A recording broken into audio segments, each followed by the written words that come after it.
had budgeted for. And so I approached her, and we sat down and we ran some numbers. I came up with a couple worksheets. Anna, do they have those in front of them? They do have Okay, so kind of worst case scenario, I brought to the attention of not only Mark, but the board of selectmen, and now you tonight, of what we would be worst case scenario on deck to carry out for holidays, overtime, EMT refreshers, working structure fires, which luckily we've only had 2 or 3 this year. Contractual obligations, that sort of thing. Road races, East Lyme days, light parades, etc. All that's overtime, it all adds up.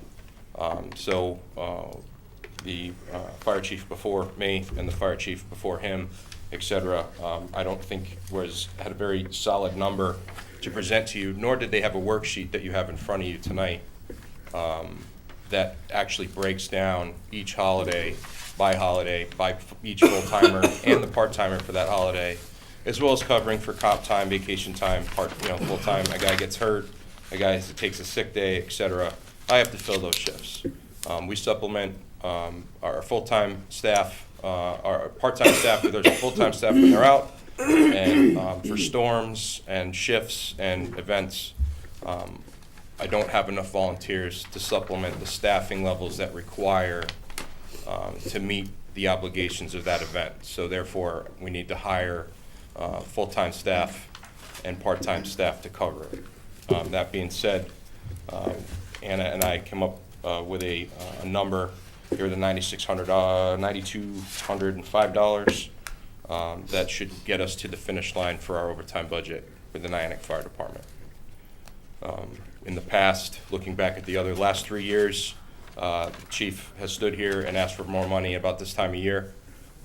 My plan is to present you a budget next week that I will not be here asking you for more money a second time next year after I present to you my 2019-2020 budget. So this will get me to the finish line, and if you have any questions, I'll try to answer them as best I can. Questions? How'd we do in this line item the last 2 years, Anna? You know what, I apologize, I didn't bring that, analysis with me this evening, but I do know in both of the fire departments over the last couple of years, we've had full-time staff members that have been out, so the accounts have been, where the funds have been expended have been a little off, so we've had resources to transfer from one account to another. But it's always, these are always the accounts we work, the part-time accounts and the overtime accounts in both of the fire departments. So we just estimated poorly. Is that what happened? I believe that the gentleman before me, all due respect, and the chief before him, did not budget appropriately. Well, that's what I'm trying to understand. The Well, But the department heads have their budgets reviewed and reviewed and reviewed and reviewed 4 different times. So even if the person that put the budget together maybe missed some things, I would hope that the 4 people that review it after him have looked at it and said, this doesn't quite make sense. For us, for this board, overtime is always something that we try to push back on. We try to get, to the extent practical, as much overtime out of the budget as we can. I know contractually some different departments have contractual obligations to have overtime in there. The worksheet in front of you is, that's worst case scenario, but that's all contractual. Except for the very, very bottom where it's the 100 hours, the unscheduled overtime, everything before you is contractual. That is what we've agreed to. That's what this town has agreed to pay out. And that's, worst case scenario that, everything would happen. But that extra unscheduled overtime, just to remind you, is road races, East Lyme Day, fireworks, displays, Old Black Point, the light parade, Storm But we've had them- coverages. Right, but we've had them for the We last have, few years. but what I'm trying to tell you and express to you is that the volunteers that I've had in the past aren't there. Yeah, So I I've know had that's been to, a I've had to problem. rely on my full-time staff and my part-time staff more so on weekends and holidays and nights, and storms and et cetera. So that's why that line item is increasing. Which is where my question was gonna go to, is how you doing for recruiting volunteers? I am doing everything I can. I'm in the process of generating a banner and working with Mark and trying to get a permit to put a banner across Penn Avenue to put volunteers needed. I've also have an ad going in the volunteer corps ads. I've got a thing running on Channel 13, and we are ever willing and able to accept. With that being said, anybody without any experience, anybody without any certifications, qualifications, when they walk in the door, it's at least 18 months turnaround before I can rely on that person to be able to do the job. So they'll be certified to that position. They'll be capable of riding in the back of the ambulance. They'll be capable of putting on an SCBA and making an interior attack on a structure fire. They know how to cut a car off a door off a car. All these things. They know how to use the boat if we have a marine emergency out in the bay. All these things, all these trainings, they are time and money. And it's a lot of things that a lot of people, when you say volunteer, don't have a lot of time to volunteer for. So my question was, have you been I understand there's a lot of activity going on, because I've been asking this question for a while. Okay? And my brother has the same job that you have essentially in another town. So I know Okay. that he has the same challenges. Yes. Have you been successful bringing people in, or are you just kind of getting a lot of nibbles but no bites? I would say if to put it into numbers, for every 8 people I get, I'll retain 1 or 2. Yeah. And and honestly, that's not a failure on us or them. I think that's just somebody realizes, wow, this is a huge commitment, because now I have to work till 5 o'clock. Now I've got to be at training on Monday nights at 7 o'clock to 9 o'clock. Well, I'm expected to go on calls. I'm expected to know where all the equipment is. I'm expected to know how well that equipment is run, and there's just not enough time between a family, being home for family, being home for school, sporting events, and then you have a firehouse. I've got guys right now. I was telling the Board of Selectmen last week. I've got 5, 6 real dedicated volunteers that still get that ambulance out in the middle of the night. The other night we had 5 runs. 4 of them were ambulances, and 1 of them was a possible structure fire on Upper Patagonic Road. And I had the same 2 guys on all 5 of those calls, and they volunteer. They volunteer, Well, we are certainly. and they grateful still for them. got up and went to work. So, I know it's not as easy to get volunteers as it used to be. it's not easy to retain. Once I have them in. So. Okay. So it's kind of a general question, right? So we don't have the data in front of us for last year. Well, actually I do, because John gave me a copy. So 6/30/18 in overtime, we expended $71,143. Say the number again. $71,143. Mhm. And 6/30/17, we expended $74,968. Okay. So this projection is what? 9,002, oh, so No. we're asking for an additional 9,000. Right, which would make it what, total? Okay, 67 plus that 9,000. Yeah. so about, what is the 68. budget? I'm 78. 78, yeah. Where's this? So I think where I'm going with this too is like, if we had a problem in 17, why didn't we modify that budget? And I just this doesn't show me that we learned from our inadequacies in estimating. Right. So the information coming in from the departments, where this is the number, and we didn't see this kind of homework. And what Anna has told you is, some of the, I want to put it the right way, that injuries and people out have masked the problem, for the truth in numbers. Because if someone's been out and there's been coverage, but we haven't had to pay for, well, first of all, volunteers would cover some of those shifts that aren't covering it anymore. And then in addition to that, when we've had long-term injuries or people out, the budget, we've realized some savings. So Yeah. now with nobody out for the entire fiscal year, that information, that problem is coming forward.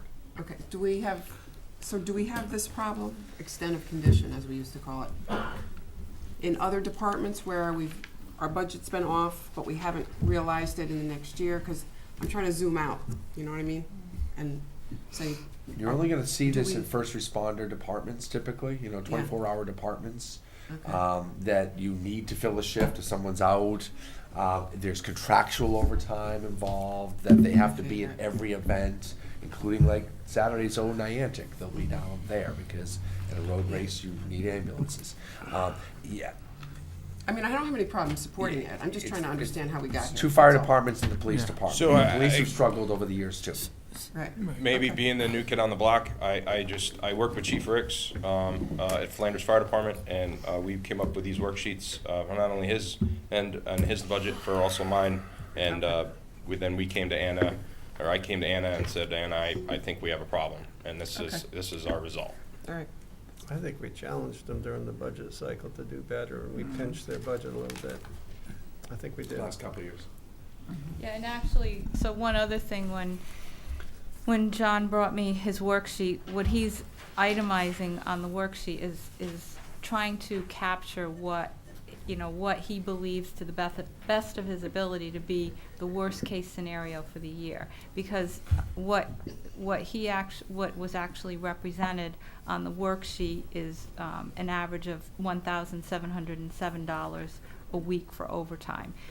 But what I also did is I looked at what the year-to-date numbers were, and did it the prior 2 weeks to preparing this document, and that's how we came up with the request for $9,205, because it would have been much higher using what the numbers on the worksheet were. But because it's a year in process and we were so far along, we kind of averaged it out to come up with the amount of the request.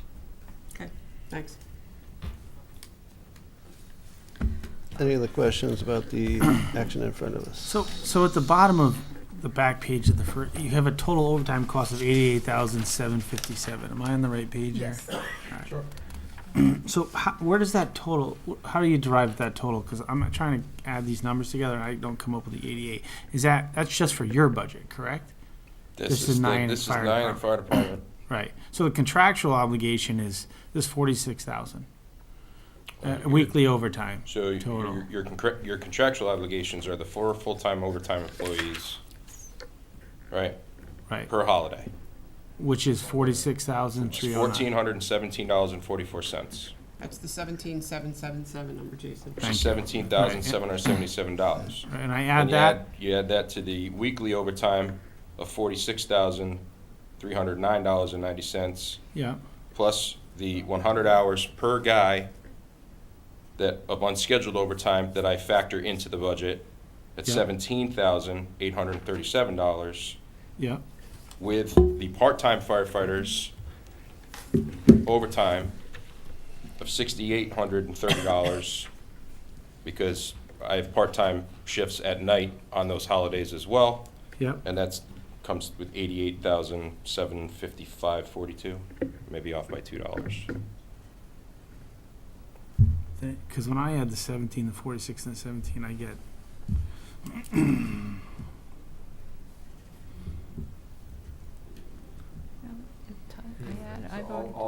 There's 4 figures that you gotta add together. And then the 68. All right.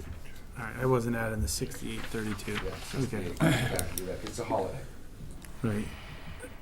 So not basically. Our overtime without extra overtime is almost $60,000 to $70,000. Without these extra unscheduled overtime, this only the $17,000. That's basically our contractual.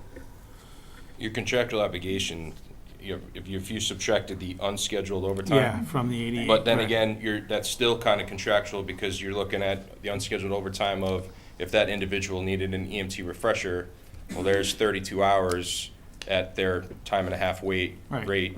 Last year I had 2 guys. Next year I'm going to have 2 guys. I had to factor in all of those things. Right, and we have 4 full-time fire?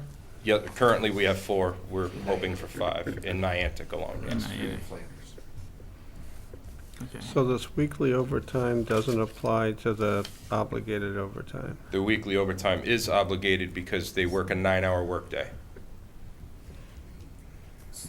So a question I have is, John, are you okay with this, what is essentially a lower amount than your initial request? Well, what Anna and I have come up with, which she presented, is presented to me and we're presenting to you, will get me to the finish line at the end of the year. Mind you, there's no storms, extra storms, there's no extra town events that I'm not aware of. But I think I've got everything on the docket. We're in a good position with this number that we've come to you today with, and I think that will get us to the finish line.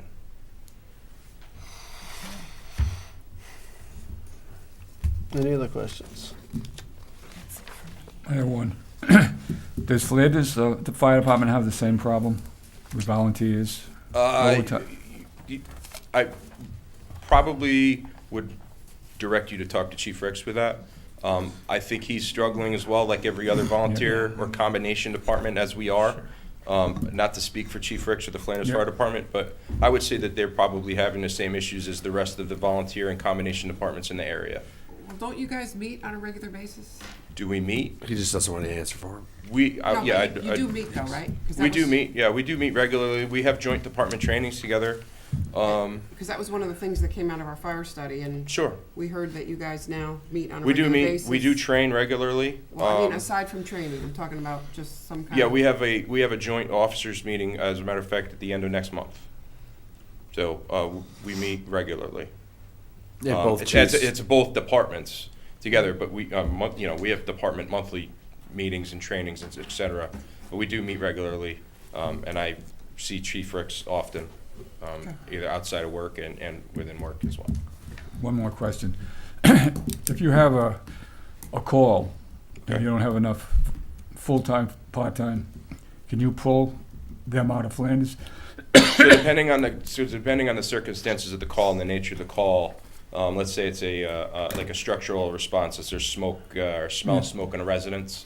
What happens is you'll have a full response from the Niantic Fire Department if it's at this end of town. And what we do is we'll have automatic aid.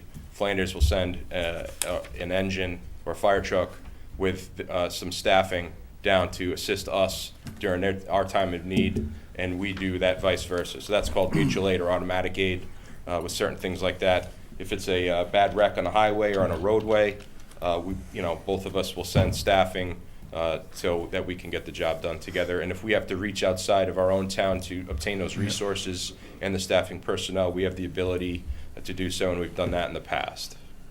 Okay. Thanks. Yep.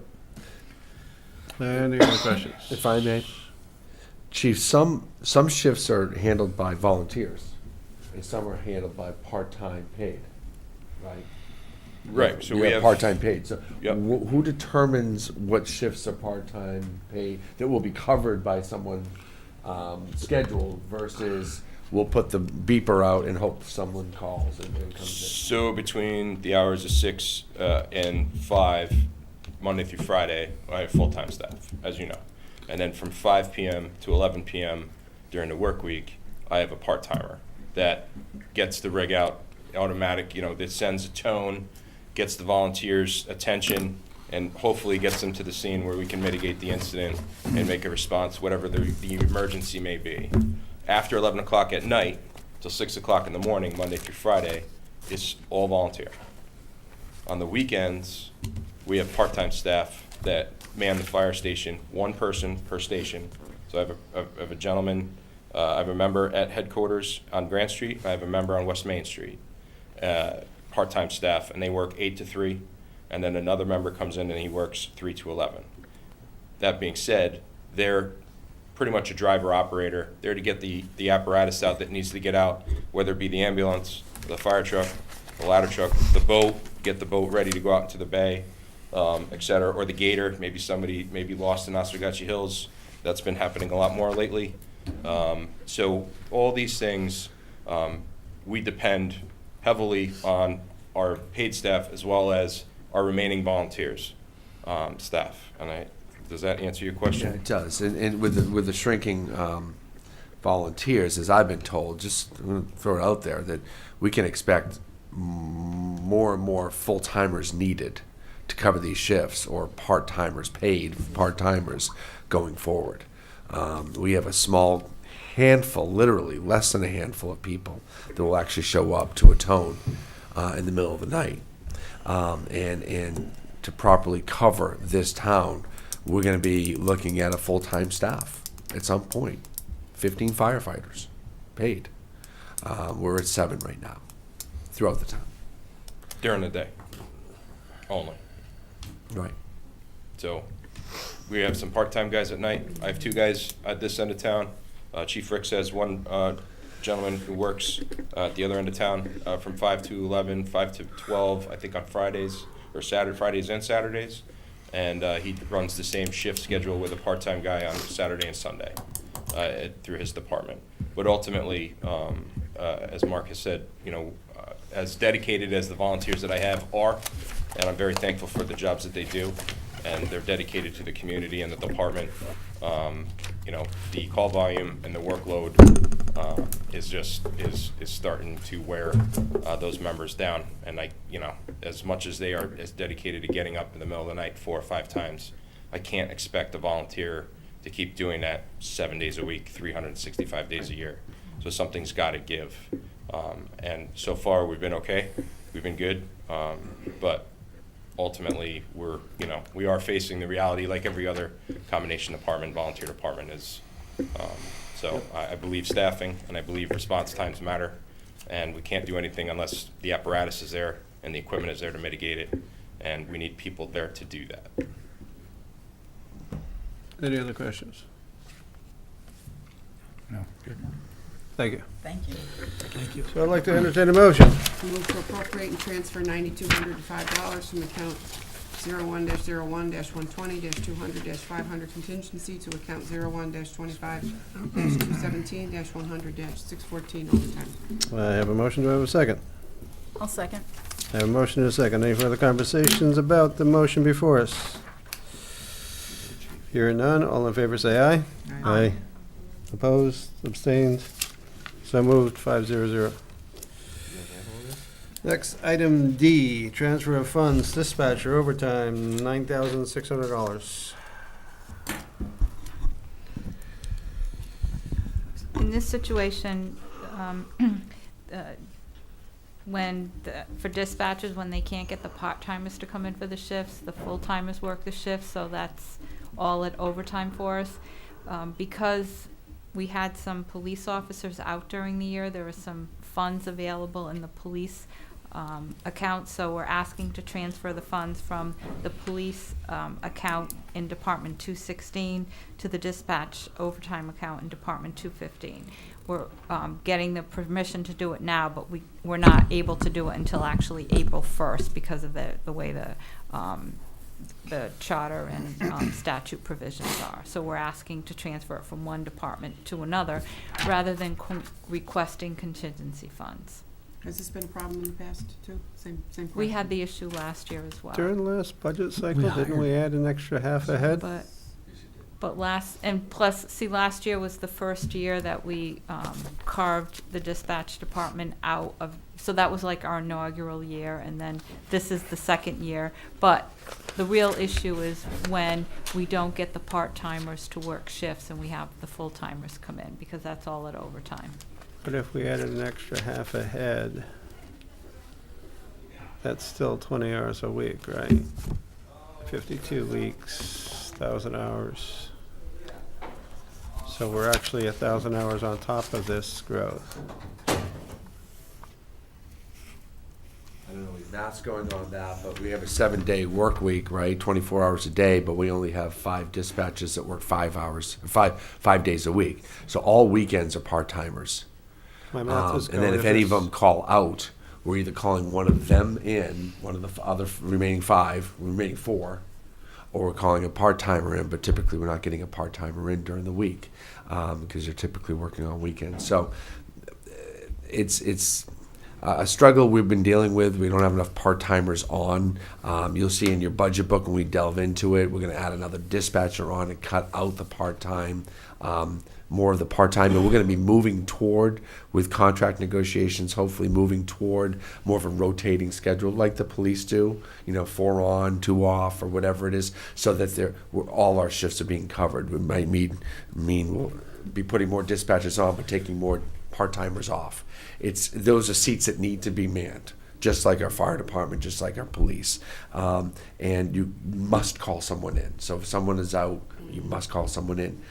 The way they have it, they are to be called first, I believe. So who But the works way the my- night shift? Oh, sorry, go ahead. Sorry. But the way my math was going was, Yeah. we added a half a head, which is 20 hours a week, 50-hour a week, 50 weeks in a year, 52, but assume there are 2 weeks of vacation. So 20 hours a week, 50 weeks, that's 1,000 man-hours that you're adding to the staff. Most days still have 24 hours in them, so we didn't add any days, so we're not adding any coverage.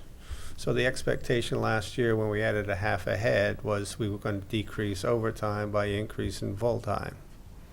But this is saying that we increased full-time plus added overtime. That's where my math was going. Yeah, I'm not sure if that's the way the thinking was, that we would be doing that. Maybe we'd be getting rid of part-timers, or maybe we've added man-hours on. I think we added those 1,000 hours on, because they're busy and they can't handle the call volume. So that's what's driving it, is call volume, So not, we didn't add that half a person on to get rid of overtime. We added them on to answer the phones, because the call volume they're busy. They're busy, and they're busier than they ever have been. You have to cover that half a person you put on when he or she calls out, just like the other 4 positions. it just seems every year we try to do things to try to decrease overtime.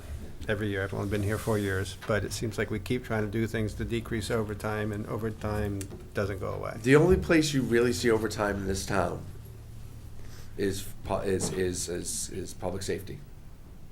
Yeah, Okay. that's what he's talking about. Yeah. But you just can't get away from overtime in public safety. The only way to do that is to drive your regular numbers up, your people Which is up. why we added the half a head. Well, I I'm remember not the sure same that was thing, done though. for that Yeah, reason. I'm with And you. there was I some, know. there was I'm some the same. conversation about volume as well. There Yes. was. And we don't want to drive people bonkers because they've got 2 phones in their hand at the same time. At the same time, they're watching the. Safety issue, right. But at the same time, we want to make sure that we're doing things that are cost effective. And that's kind of where my head's at, is trying to say, here's a I know. proposal that we're going to do to drive down cost, and didn't do it. So it's like, okay, what did we miss? For this year's budget, can we have call volume stats? Sure. Over the last few years, so we can see where that's going? 'Cause I don't think I've had that Well- information before.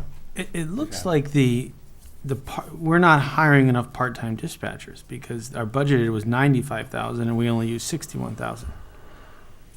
So it looks like more people are coming in for the overtime. If I'm carrying this line. Why is that? Do the full-timers get the first call? Good observation, Anna? Jason. I think they need to be called first to cover each other's shifts by contract. And we also have turnover with part-timers too. Yeah, we have. It's because they don't get called We in have for a the lot of overtime. It's kind of- Right? I mean, if you don't call the part-timers in, then they're not going to stick around. They're going to go other places. So if you don't call them in, you give the full-timers the overtime, then the part-timers are like, In I'm their going to go to. contract.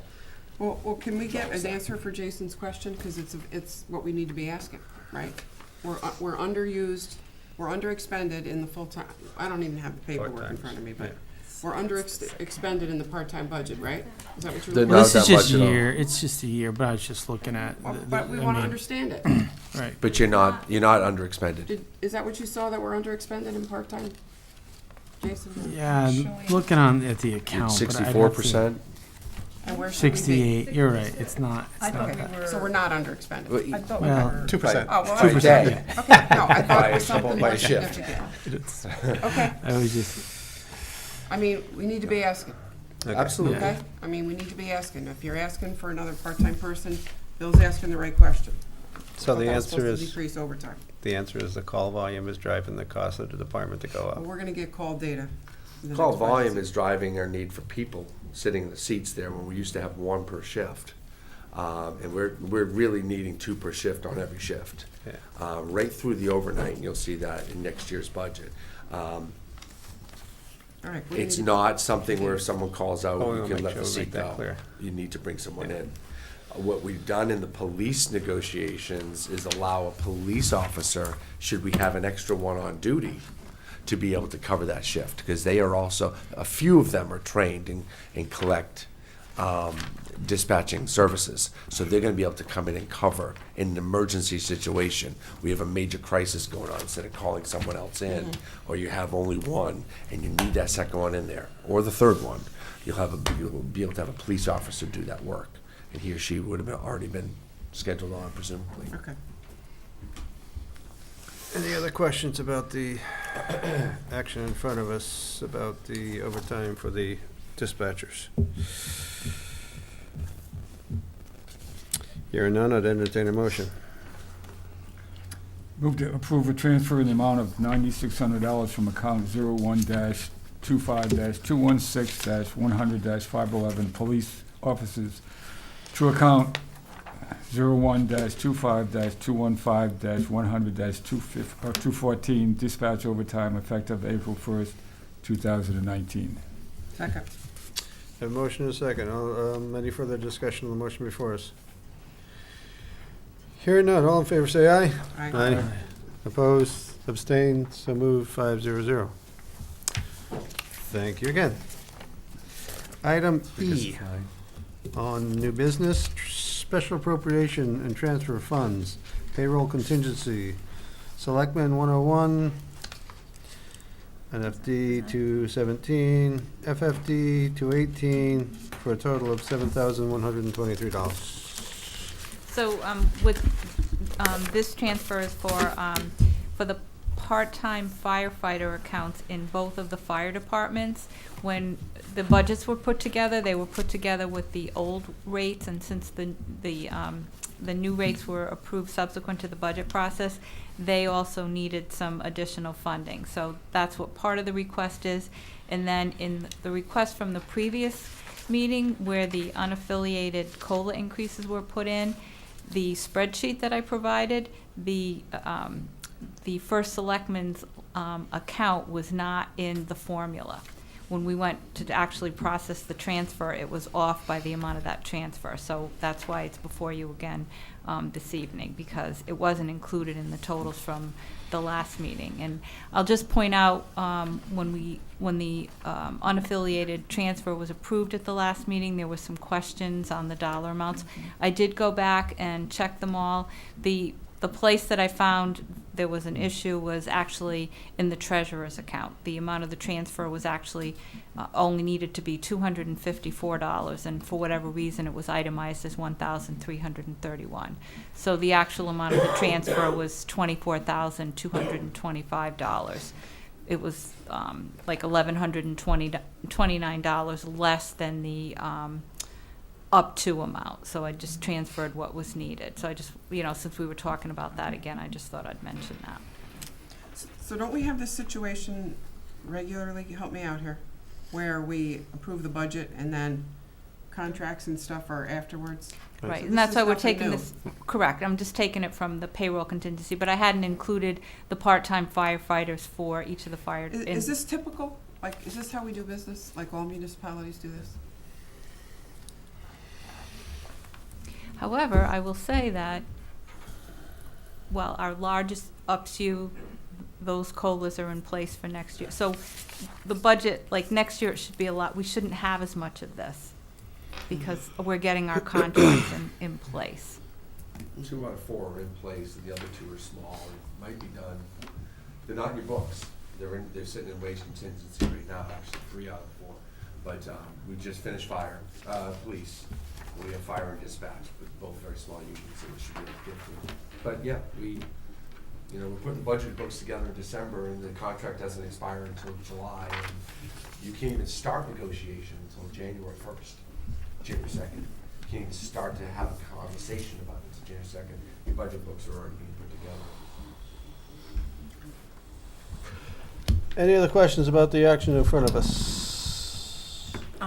Just to confirm here, Anna, the first selectman's change, that was just not in the total? Is that what happened with Right. that figure? So Right, it when I- appeared in the chart, but not in the total? Okay. And then as far as the part-time firefighters are concerned with the overtime and this figure of $2,060 that in our, That's part-time. that's firefighters, part-time? Yeah. Okay. There was a motion and, approved, last meeting. It was item number, I guess, 6A. And there were amounts here for overtime. So am I missing something, or is this a correction of those numbers? or- This is a different account. Okay. It's not the overtime account. And that was, Okay. right, this is the part-timers account. Just part-time, not That one overtime? has to do with the union employee. Yes, okay, thanks. All right, I almost the same, but not quite. Okay, that's fine, thank you. So that's full-time overtime, and this is Yes. part-time overtime. Yes, okay, thank And to you. do them both at once would We got a be lot of, challenge. yeah, challenges, right? Thank you. Any other questions about the action before us? Hear none, do I hear a motion? Move to appropriate and transfer $71.23 from account 01-01-120-100-500 payroll contingency to the following accounts: $1,952 to 01-01-101-100-111. First Selectman, $3,111 to 01-25-217-100-612. Part-time firefighters, Niantic Fire Department, and $2,060 to account 01-25-218-100-612. Part-time firefighters, Flanders Fire Department. I have a motion, do I have a second? Second. I have a motion, and John was first to second, sorry. Any further conversations about the motion before us? No. Hearing none, all in favor say aye. Aye. Opposed, abstained, so moved 500. Thank you again. Special appropriation for up to $81,851.46 for remaining 2016-17 vehicle acquisition program. It's easy for me to say. Acquisition program. And Joe Bergat is the mastermind behind this, and I think the next one you'll see as well. And Mr. Mastermind is here, so we'll Hi, have Joe. Joe. Good evening. Thank you for having me. So we're going to be discussing in this item the special appropriation from a past year vehicle acquisition. I believe you have a memo from Anna Johnson to the Board of Selectmen. Okay, I just want to make sure we have it in front of you. So it did come to my attention from Anna that 2 years ago, we had some vehicle acquisition money that was remaining that needs to be spent, I guess is what the bank says, because we borrowed the money. Why we have money remaining, a big portion of that is like $60,000 is a garbage truck that Mr. Holyfield, when he was still here, the truck was going to cost around $300,000, and when he was getting the final orders, the company that we were getting from had one that another town stiffed him on that they would say, we'll knock $60,000 off it. So that was that, and then there was so it comes out with $81,000. So Anna had asked me to we need to utilize this money. How can we